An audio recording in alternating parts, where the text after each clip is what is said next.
লাগে। তো ওরা তরকারিটাও হয়ে গেছে রান্না, তো এখন এটা নামিয়ে নিচ্ছি।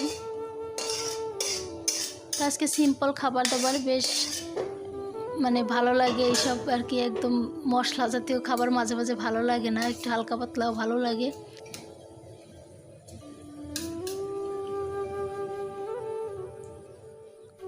তো আজকে রান্না করছি শাক ভাজি, এই যে মেথি শাক ভাজি, আর হলো চিংড়ি মাছ দিয়ে ডাঁটা শাক ভর্তা, আর আলু ডাঁটা দিয়ে ব্রিগেড মাছের তরকারি। তো আলহামদুলিল্লাহ রান্নাবান্না সব কমপ্লিট। তো এখন বুশরা বাবাকে খাবারটা দিয়ে দিব দুপুরের। এখানে 3 বাটি আর কি খাবার আছে, একসঙ্গে দিয়ে আর ভর্তাটা 1 বাটিতে দিব। তো বাটিটাও রেডি করে নিচ্ছি।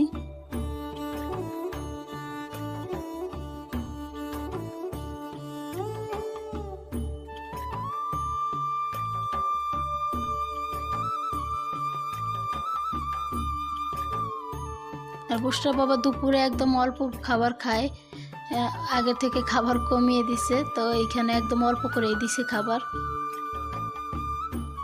আর ভর্তাটা 1 বাটিতেই দিয়ে দিছি সবার জন্য।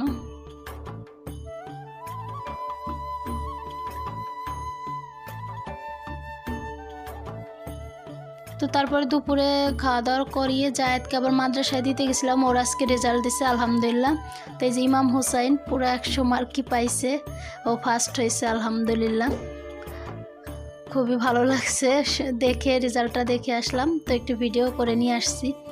তো বাসায় এসে দেখি এত সুন্দর ফুল ফুটছে মাশাআল্লাহ, আর রোদ ছিল তো এই কারণে ফুলগুলো সুন্দর ফুটছে। এই পাশে বড় বড় ফুল হয়েছে, টাইম ফুলগুলা, মানে এগুলো মনে হয় রোদের কারণে এত বড় হয়েছে, ভিতরে যে ফুলগুলো থাকে এগুলো এত বড় হয় না, তো এগুলো বেশ বড় হয়েছে। তো আজ এই পর্যন্তই, সবাই ভালো থাকবেন, সুস্থ থাকবেন, আমাদের জন্য দোয়া করবেন। আল্লাহ হাফেজ।